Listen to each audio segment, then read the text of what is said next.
Di bawah langit Pulau Timur, ku tetap maju dan pantang menyerah. Walau rintangan hadang, walau suara keras terdengar, tunjukkan pada dunia bahwa kita bisa. Hoi kami abdi negara, mengemban tugas mulia, bekerja dengan sepenuh hati. Halo Sobat Becarita, saatnya Bea Cukai Kupang bercerita. Bersama saya Kamal dan juga rekan saya, Devi. kita akan mengupas tuntas tentang apa sih yang lagi viral, trending di Kupang. Apalagi kalau tidak lain tidak bukan kalau bukan tentang HKT. Bukan begitu Kak Devi ya? Iya, betul sekali. Jadi beberapa saat belakangan ini, pokoknya pegawai-pegawai itu bertanya-tanya, apa itu HKT sih? Pokoknya HKT itu kayak kita mau sebanyak-banyaknya gitu kan punya HKT. Ya. Emangnya apa sih HKT itu sebenarnya? Oke, sepengetahuan saya ya, ini kita sharing aja ya. Iya. Kalau HKT itu sesuai KMK 300 tahun 2022 itu hasil pelaksanaan tugas di luar tusi kita, di luar uraian pekerjaan kita lah. Di awal tahun itu kan kita biasanya bikin SKP tuh dulunya itu namanya kokin, kontrak kinerja.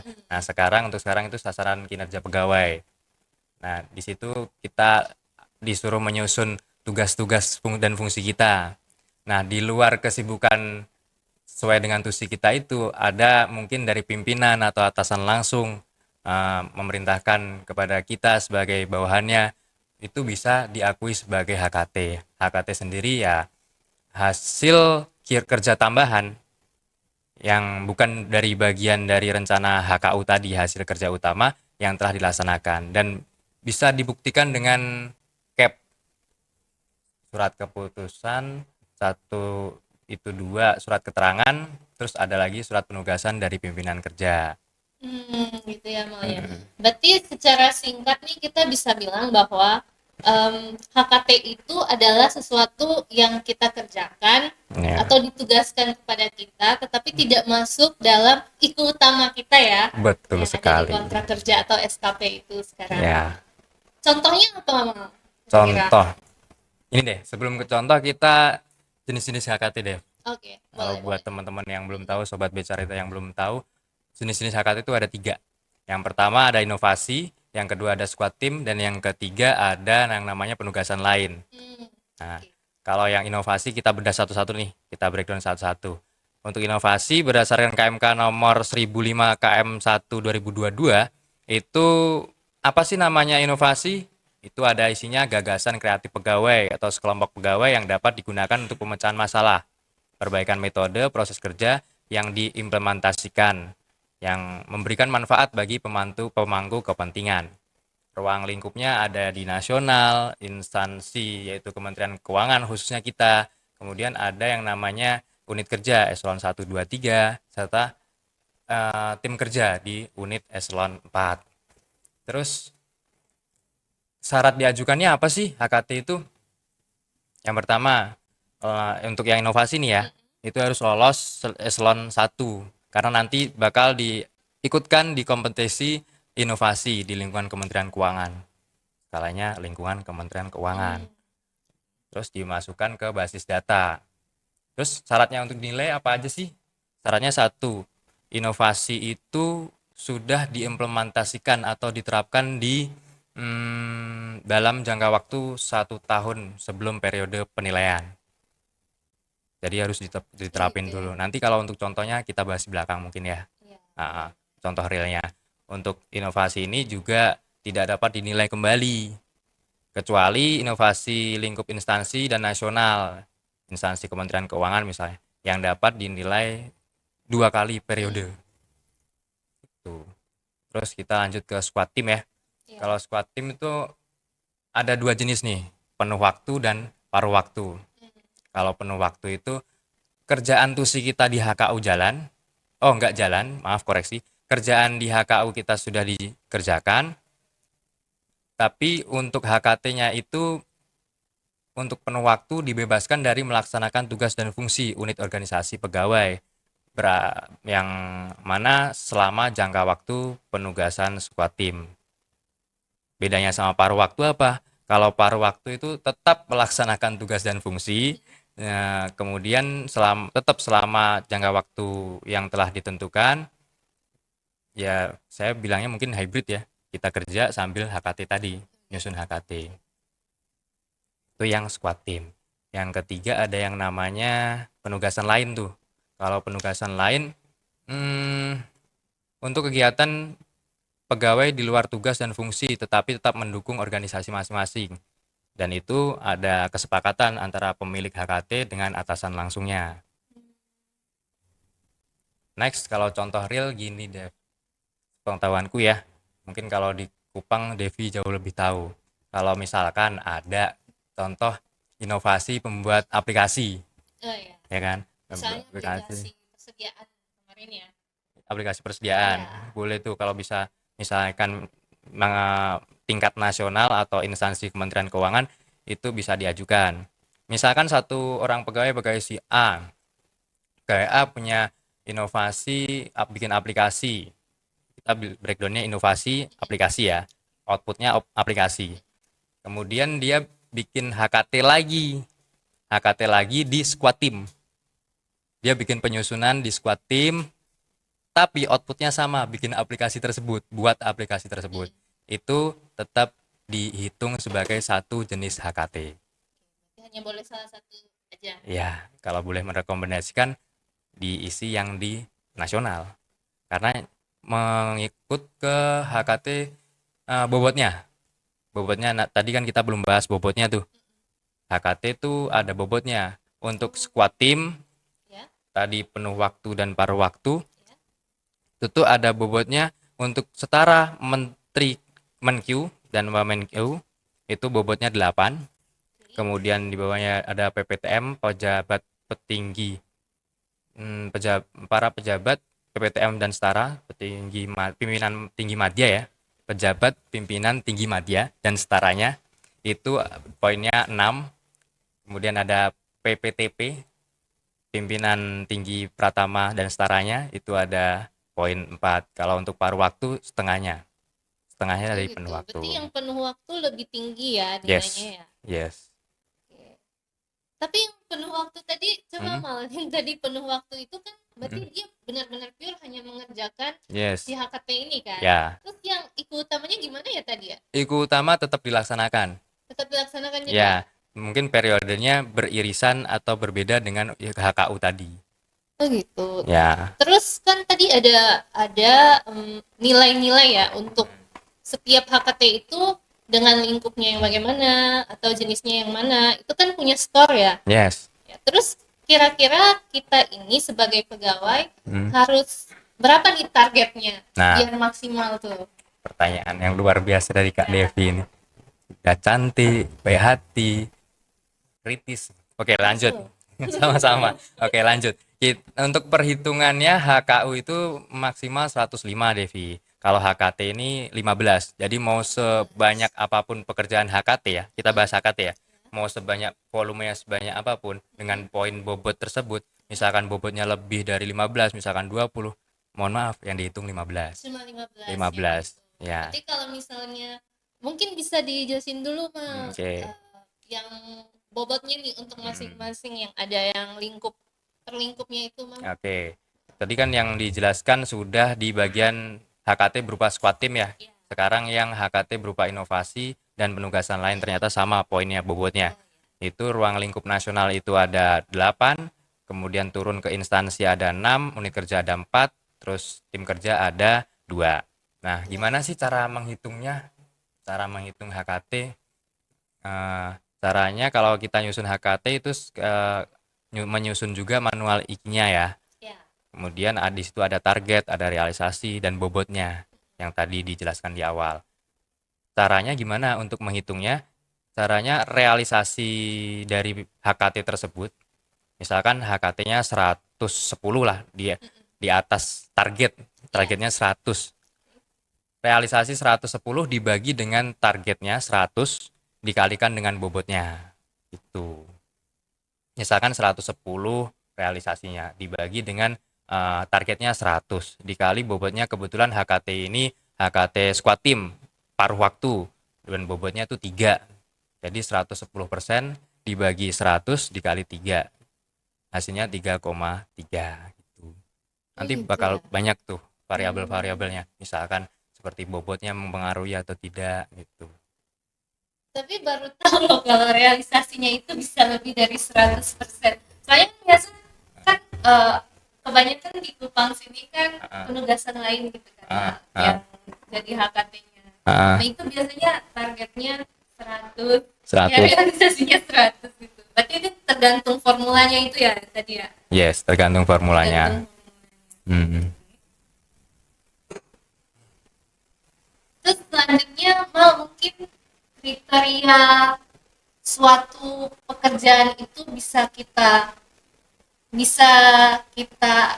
bisa diakui sebagai HKT itu apa ya? Kriteria pekerjaan yang bisa diakui sebagai HKT. Nah, ini saya juga ingin memberikan insight sih sedikit gitu. Kalau kepada pemilik HKT ya terutama ya, kalau bisa tidak serta-merta melulu mengandalkan pengelola kinerja ya, kalau bisa aware terhadap IQ-nya masing-masing gitu kan. Pedulilah terhadap IQ-nya masing-masing dan misalkan di situ nanti ada kategorinya membuat manual IQ-nya juga, soalnya penyusunan kita nyambung ke penyusunan HKT nanti. Di situ ada untuk squad team ada inisiasi. Pada tahapan ini pemilik kinerja menyusun dokumen awal penyusunan squad team seperti KAK, kerangka acuan kerja dan izin prinsip untuk kemudian menunggu persetujuan pejabat level di atasnya. Kemudian ada namanya perencanaan. Pada tahapan ini direncanakan kebutuhan personil yang akan menjadi squad team seperti seleksi dan verifikasi. Jadi teman-teman kita seleksi siapa yang bisa gabung di squad team proyek Kak Devi ini, maksudnya HKT Kak Devi ini. Oke, kemudian pelaksanaannya ya pada tahap ini squad team merencanakan dan melaksanakan tugas sesuai dengan hal yang disepakati bersama. Kemudian sanggup memberikan pelaporan dan bukti. Bukti tadi kembali ada cap-nya kah? Ada surat tugasnya kah? Atau ada surat keterangannya? Seperti itu. Nah ini penting bahwa dasar bahwa penugasan ini tuh bisa kita ajukan gitu melalui performance sebagai HKT untuk direview sama KIP itu bisa dokumennya macam-macam itu ya. Ya bisa. Cap, bisa surat tugas, pokoknya bisa macam-macam karena sebelumnya ini belum clear gitu Mal. Oh iya. Iya, jadi di sini tuh pernah di state bahwa hanya cap gitu. Dasar penugasannya itu hanya boleh cap, baru kita bisa mengklaim sebagai HKT. Nah, ternyata ini melalui podcast ini menjadi jelas ya bahwa ST pun sebenarnya bisa menjadi dasar kita untuk mengajukan HKT itu ya. Ya, cap, surat keterangan dan surat penegasan dari pimpinan unit kerja. Jadi untuk teman-teman pejuang HKT, semangat, tetap berkarya, tetap semangat. Saya mau kasih semangat, tapi saya ingin coba berpantun dikit lah. Boleh minta bantuannya abang-abang kakak? Belum abang-abang, belum. Belum pantun udah cakep sih. Iya, belum pantun udah cakep ya. Apa ya? Bentar ya. Ini kayak tahu bulat soalnya dadakan, jadi butuh inspirasi. Wah, ngelihat Kak Devi juga udah cukup sebenarnya untuk cari inspirasi. Berang-berang masukin uang ke kotak amal.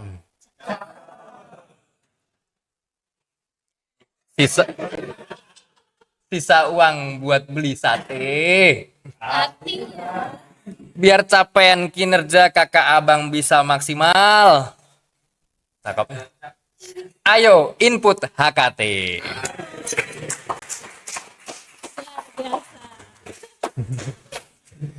tapi balik lagi nih Mal, yang Ya. terkait dengan kriteria bisa diakui sebagai HKT ya. Heeh. Soalnya kemarin itu HKT Gimana tuh? saya ditolak 2. Siapa tuh pengennya tuh? Senggol nih, seksion nih.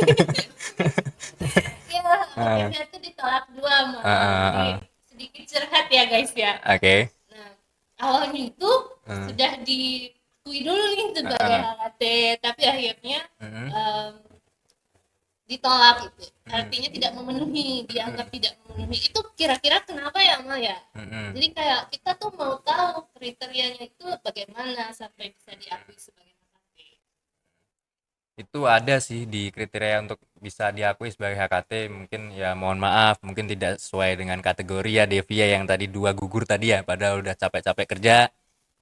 Iya kan? Iya, itu ada di SE 17. SE 17 BC 2023, di situ dijelaskan lengkap tuh. Ada ruang lingkupnya, ada dasarnya, terus ada uraiannya, apa aja yang masuk kategorinya, mungkin dari surat tugas berapa hari lamanya. Itu ada semua di situ. Jadi apakah itu nanti akumulatif dari beberapa hari itu tadi? Jadi mungkin yang ditekankan itu gini sih, Mal. Mm-mm. Kayak memang kebetulan Mm-mm. saya itu kan di bagian keuangan. Oke. Kebetulan PBJ juga nih. Heeh. Nah, HKT Luar yang biasa. kemarin itu Luar biasa dari keuangan merangkap PBJ.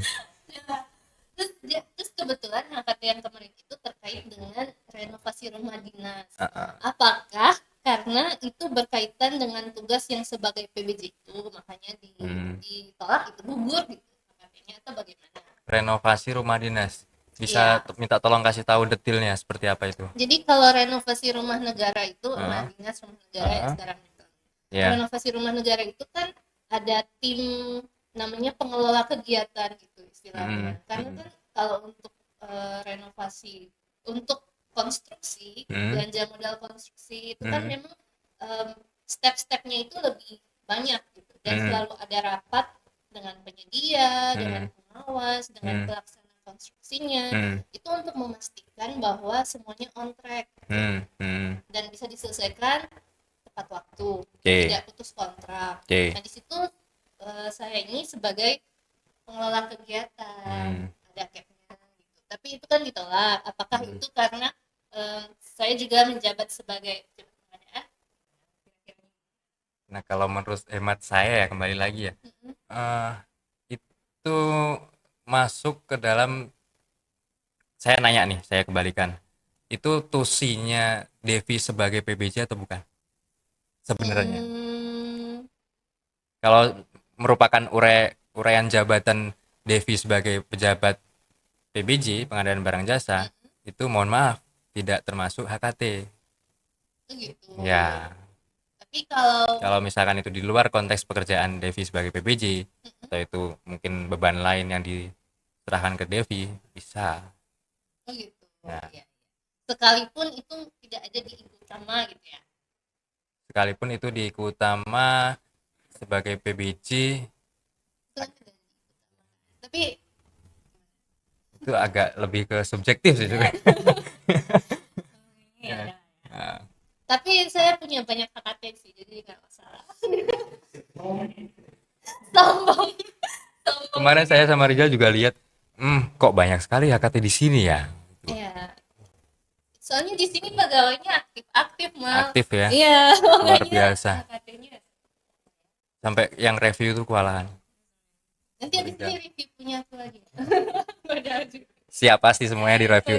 Tapi tadi baik lagi, untuk memilih HKT diharapkan aware terhadap IKU-nya masing-masing dulu, HKU-nya dulu yang utama, baru HKT-nya jangan lupa untuk nambah-nambah capaian kinerja. Tapi jangan lantas HKT diisi sebagai prioritas ya, jangan melupakan HKU-nya. Gitu sih. Jadi itu pesannya guys, bahwa diperhatikan dulu HKU-nya, yang jadi kinerja utamanya, baru HKT-nya. Selanjutnya apalagi nih Mal yang kira-kira penting terkait HKT? Mungkin gini Mal, itu penasaran sebenarnya. Jadi HKT ini kan diisi oleh pegawai kan, itu periodenya tuh kapan sih kita harus input? Oh iya, itu penting juga tuh Dev. Untuk periode pelaporan Untuk periode penyusunan tadi, pelaporan HKT tadi itu selama bisa di periode sebelum evaluasi kinerja berakhir, bisa dilakukan sewaktu-waktu Berarti sebelum bisa sepanjang sepanjang itu. Kalau yang tahun 2024 kira-kira kapan batasnya, Mal? Batasnya tanggal 25 Januari. Ini 25 Januari ya? Iya. Oke, berarti ini note juga ya untuk teman-teman semua bahwa 25 Januari ini tinggal berapa hari? Ya. Tinggal 2 hari. Kerja berat nih nanti KIP mereview semuanya. Oke, berarti nanti kita pegawai, kita menginput HKT, setelah itu gimana?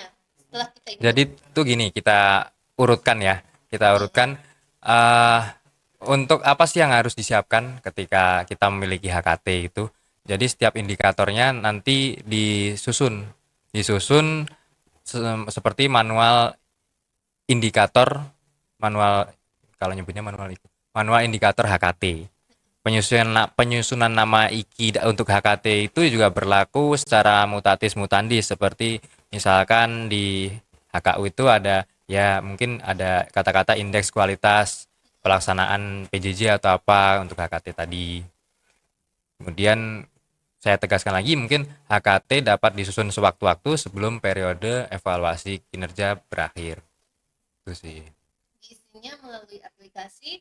Nah, itu yang masih hangat kemarin ada pembahasan, nanti bocoran dikit buat teman-teman juga sobat Becarita. Kalau untuk kedepannya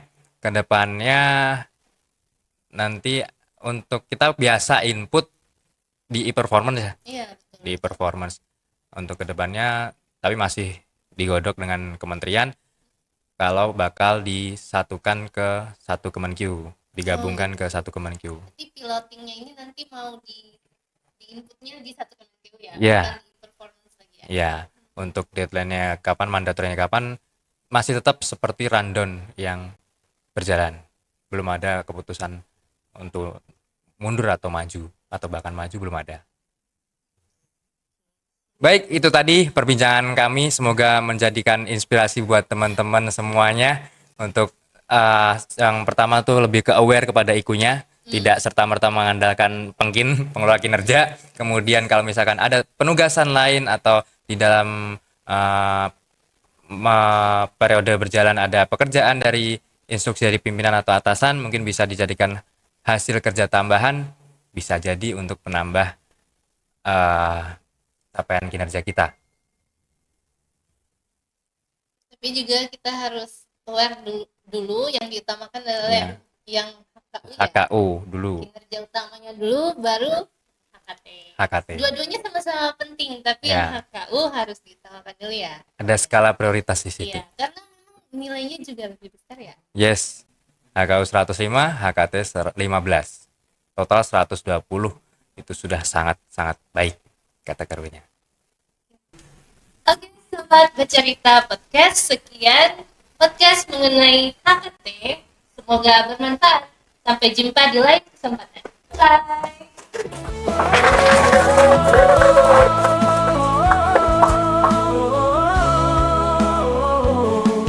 Sederhana santun, dedikasi dan objektif, itulah tekad kami menjadikan bea cukai Kopang yang membanggakan.